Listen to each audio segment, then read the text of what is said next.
Certaines personnes vivent dans une agitation perpétuelle pendant des jours, pendant des semaines, pendant des mois, voire pendant des années. Elles mettent en place des comportements qui ne sont pas vraiment très sains pour la santé. C'est clope sur clope, café sur café. C'est beaucoup de rumination mentale. C'est une respiration extrêmement crispée, des respirations extrêmement courtes, au point même d'en arriver à des apnées. Ce sont des to-do list à rallonge, chaque jour, qui se répètent, qui s'accumulent. Tout ça, évidemment, ça débouche sur des crises d'anxiété. Si vous avez ces indicateurs dans votre vie, ça montre que vous êtes en permanence dans un état d'alerte et qu'il devient très compliqué de revenir progressivement à un état apaisé. Quand bien même vous avez à la pensée la lucidité de savoir qu'il faut redescendre, qu'il faut se calmer, votre mental prend tellement de contrôle sur votre quotidien qu'il vous est presque impossible de revenir à un retour au calme. Et ça, vous le savez très bien, c'est pas toujours très rationnel. Parce que vous savez très bien que vous vous épuisez à avoir toujours la tête dans le guidon, vous savez très bien que vous vous épuisez à dépasser vos limites, vous êtes crevé, vous avez des symptômes physiologiques, vous êtes irritable sur le plan émotionnel, mais vous avez cette fausse croyance que si vous vous arrêtez, c'est quelque chose qui peut devenir extrêmement dangereux pour vous. Comme si ça allait compromettre tout un équilibre. Alors oui, ça va compromettre un équilibre. L'équilibre nocif qui est mis en branle actuellement. Cet équilibre nocif vous permet certes de toujours rester dans un état d'alerte et vous donne l'illusion de gérer votre quotidien qui est sans cesse agité. Cependant, vous vous rendez bien compte que cet état ne va pas pouvoir continuer éternellement. Et peut-être que c'est quelque chose qui vous drive, peut-être que c'est quelque chose qui vous concerne au quotidien. La peur devient le moteur de votre quotidien. Le problème, c'est que si tu te reconnais dans cette description, tu n'es pas tout seul. Et le problème, c'est que les émotions sont très contagieuses. Or, nous sommes des animaux grégaires. On vit ensemble, on mimétise ce que font les autres et en gros, notre état est aussi conditionné par l'état émotionnel de la société. En d'autres termes, il est très courant d'avoir un comportement compétitif. Il est très courant d'être soumis à la pression du résultat. C'est quelque chose qui devient normal. Malheureusement, c'est un phénomène qui n'est plus hors norme, c'est quelque chose qui est devenu dans la norme du travailleur, la norme de quelqu'un qui bosse, qui fait son affaire, qui se dépasse. Et on bascule progressivement vers un changement de paradigme. Là où on parlait de performance, de dépassement de soi, aujourd'hui, on va assimiler le stress à la performance. Si bien que le stress, aujourd'hui, devient un facteur familier dans notre vie courante. Pourquoi ? Parce que le stress va être assimilé à la performance et au résultat. Si t'es pas quelqu'un de stressé, t'es pas quelqu'un qui se motive, t'es pas quelqu'un qui se dépasse, t'es pas quelqu'un qui va au-delà de ses limites. Là est le problème. Parce qu'on ne se rend plus compte qu'on est déjà passé depuis bien trop longtemps au-delà de nos propres limites. Et le problème avec ce mode de vie agité, c'est qu'on a tellement dépassé nos limites qu'on ne s'en rend même plus compte. Pour te donner une image, c'est comme si tu portais un sac à dos rempli de pierres qui te pèse sur les épaules, qui te pèse, qui te tire sur la nuque, et au bout d'un moment, tu oublies que tu as ce sac à dos. Tu le portes toute la journée, tu rentres à la maison avec, tu te couches avec, tu te réveilles avec ce poids dans le dos tous les matins. Alors, pour beaucoup de personnes, cet état d'agitation n'est pas vraiment considéré comme quelque chose de défectueux. C'est plutôt assimilé comme du courage, de l'abnégation, la force du passage à l'action et la performance. Et en effet, lorsqu'on présente ces comportements-là dans notre société, on obtient en retour une valorisation sociale. Parce que cette valeur de dépassement de soi est mise sur un piédestal. Alors, sur du court terme, c'est une excellente stratégie. Et d'ailleurs, je vous le dis très souvent, c'est important de se dépasser, c'est important de sortir de sa zone de confort. C'est important d'aller au-delà de ses limites, si on veut grandir, si on veut atteindre ses buts, ses objectifs. Simplement, il est important de respecter son rythme et son équilibre. Parce que sur du court terme, c'est très bien, mais le problème, c'est que sur du long terme, ça va avoir des effets néfastes sur votre santé psychique et sur votre santé physique.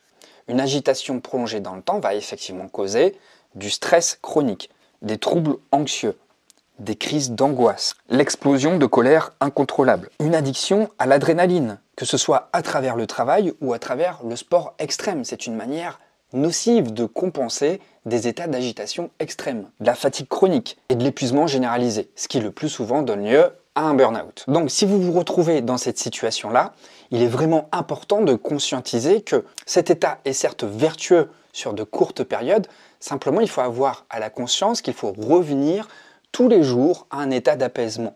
Parce que cet état d'agitation qui vous donne l'illusion de la performance ou même une réalité de performance sur du court terme, c'est comme lorsque vous buvez du café en fait. Lorsque vous buvez 1 ou 2 expressos, vous avez cette stimulation mentale qui vous fait peut-être abattre beaucoup plus de travail, qui vous donne des capacités cognitives de traitement et d'analyse de l'information, de mémorisation, mais vous vous rendez bien compte que à la fin de la journée, eh bien, vos jauges d'énergie et vos jauges de capacité cognitive sont au plus bas. Alors si vous faites ça tous les jours, si vous avez ce rythme entre guillemets caféiné tous les jours, et je ne parle pas forcément que des cafés, mais je parle vraiment d'un comportement qui est lié à une agitation profonde, il est essentiel que vous gardiez à la conscience eh bien, qu'il est important de revenir à un état de calme, un état d'apaisement, parce que ça va donner lieu à de nombreux déséquilibres par la suite. Et le problème, c'est que on a plein de voyants qui s'allument sur notre tableau de bord avec des signaux physiologiques. On peut avoir de l'asthme, de l'eczéma, des lumbagos, on peut avoir des aigreurs d'estomac. Au bout d'un moment, lorsqu'on vieillit, on développe des cancers. Il y a des maladies auto-immunes où justement, eh bien, l'organisme a été tellement surmené avec des émotions tellement fortes qui se sont retournées contre soi parce qu'on ne les a pas suffisamment écoutées, qu'au bout d'un moment, de toute façon, d'une manière ou d'une autre, vous allez être obligé de faire une pause. Et cette fois-ci, cette pause ne sera pas choisie, elle sera subie parce que votre corps ne suivra pas. Donc, c'est comme tout. Il faut ménager sa bécane. Et pour ménager sa bécane, eh bien, il faut s'accorder des temps de présence à soi. Alors, comment faire pour revenir au calme, justement? Eh bien, je le répète assez souvent, il y a plein d'exercices qui vous permettent de retrouver un état physiologique pour soulager votre système nerveux, pour l'apaiser. Donc, la méditation de pleine conscience, la cohérence cardiaque, pour moi, c'est ce qu'il y a de plus rapide et de plus efficace. Ça ne prend pas beaucoup de temps. Vous téléchargez une application de cohérence cardiaque comme Respire. Vous faites, je sais pas, 3 séances de 5 minutes par jour. Vous allez voir que ça va avoir des effets incroyables sur votre fonctionnement, non seulement sur votre corps, mais aussi sur votre cerveau. Vous allez vous rendre compte que vous n'allez plus avoir autant besoin de café et de stress pour vous concentrer, pour abattre autant de travail, mais que justement, en mettant en place une force tranquille, vous allez pouvoir avancer tranquillement sans vous épuiser et puis eh bien, réaliser autant de travail que vous ne le faisiez auparavant. Mais aussi, le choix des environnements. Lorsque vous avez des rythmes compliqués dans la semaine et que vous ne pouvez pas faire autrement, c'est important de contrebalancer en fin de semaine par des balades en forêt par exemple, par des environnements extrêmement apaisants où vous allez pouvoir justement réguler votre organisme, réguler votre système nerveux et retrouver un calme intérieur. Et puis n'oublions pas non plus les relations. Les relations sont d'excellentes ressources aussi qui sont antidépresseurs.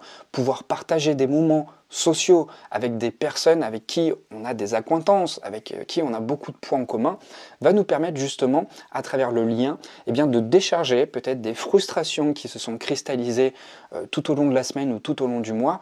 Eh bien, ça nous permet de retrouver un état de gaieté, un état de joie, mais aussi un état de paix, de tranquillité intérieure. Le fait d'échanger a vraiment des vertus et permet d'évacuer le cortisol ou l'adrénaline qui a été sécrétée en abondance durant la semaine pour justement retrouver des notions de plaisir, des notions de détente, parce qu'on a trop tendance aussi à déconsidérer l'importance des liens sociaux. Le travail prenant une place incroyable dans notre quotidien depuis plusieurs décennies, on a tendance à trop mettre de côté les liens familiaux et les liens sociaux. Pourtant, ce sont de puissants antidépresseurs qui nous permettent justement de nous retrouver avec nous-mêmes et puis aussi de relier différentes facettes de nous qu'on ne sollicite pas suffisamment lorsqu'on a notre casquette du travailleur. Moi, je l'observe dans mon quotidien, ça me fait du bien parce que je suis souvent assimilé à ma casquette de, j'ai pas envie de dire de youtubeur, mais de créateur de contenu. Et rencontrer des personnes qui ne savent pas forcément ce que je fais, mais voilà, qui me découvrent sous un nouvel angle, me permet finalement de mettre en place, d'ouvrir d'autres facettes de moi-même.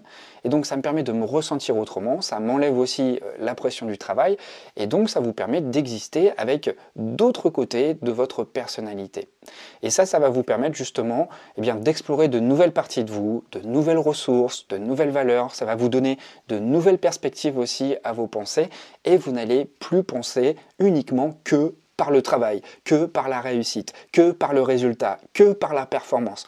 Vous allez peut-être réfléchir en d'autres termes, ou en tout cas vous envisager et vous projeter avec, je ne sais pas, peut-être des perspectives plus sociales, plus culturelles, plus humaines, ou en tout cas plus philosophiques, si vous avez des amis avec qui vous aimez refaire le monde. Moi, c'est ce que j'adore faire.